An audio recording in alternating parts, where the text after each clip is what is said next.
Hello friends, welcome to PK basic study centre. तो आज की वीडियो में हम लोग संज्ञा क्या है इसके बारे में जानेंगे तथा इसके कितने प्रकार हैं और इसमें इसके प्रकार के कितने भेद है, सब एग्जाम्पल के साथ हम लोग समझेंगे।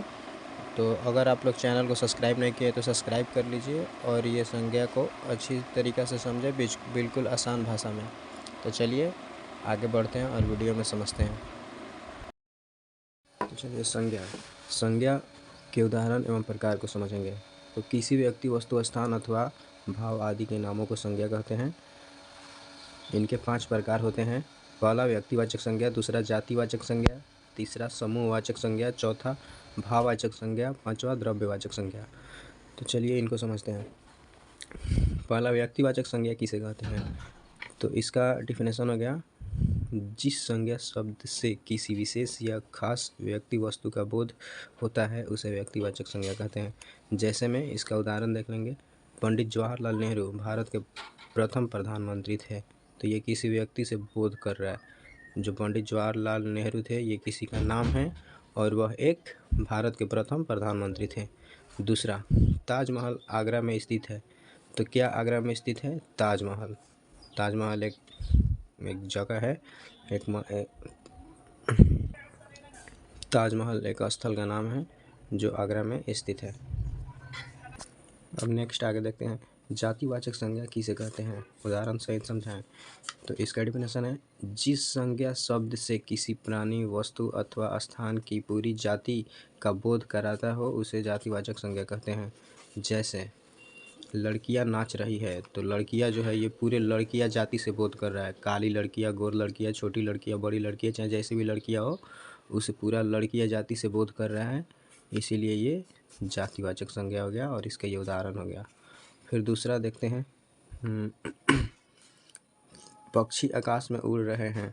तो पक्षी में बहुत सारे प्रकार के पक्षी हो गई, तोता, कबूतर, मैना, अलग अलग प्रकार की हो गई।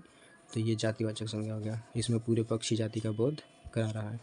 अब तीसरा देखते हैं हम लोग, समूहवाचक संज्ञा किसे कहते हैं? उदाहरण सहित समझा है। तो इसका हम लोग नेक्स्ट पेज में देखेंगे।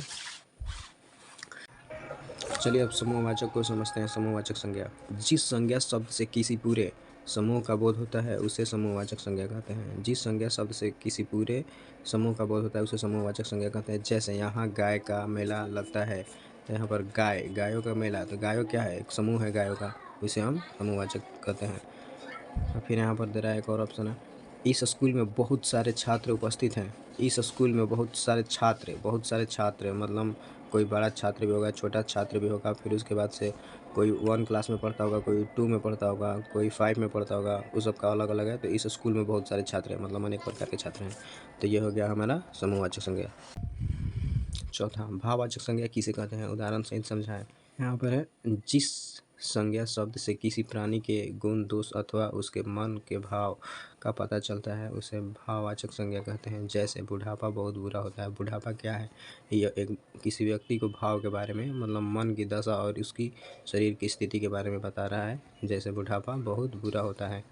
इसमें बुढ़ापा अवस्था यानी स्थिति के बारे में बता रहा है कि अभी वो व्यक्ति किस स्थिति में है, तो बुढ़ापे स्थिति में है।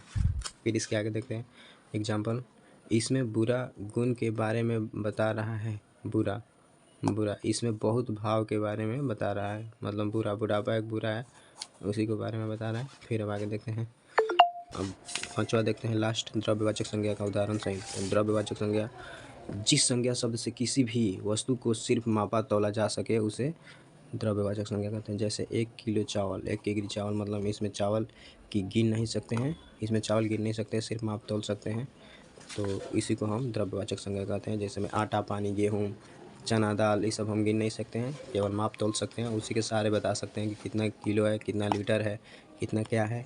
तो जिसे मापा तौला नहीं जा सके उसे हम द्रव्यवाचक संज्ञा कहते हैं। तो thank you for watching video, take care, और हमारे पीके बेसिक स्टडी चैनल को जल्द से जल्द सब्सक्राइब करें अगर सब्सक्राइब नहीं किए हैं तो।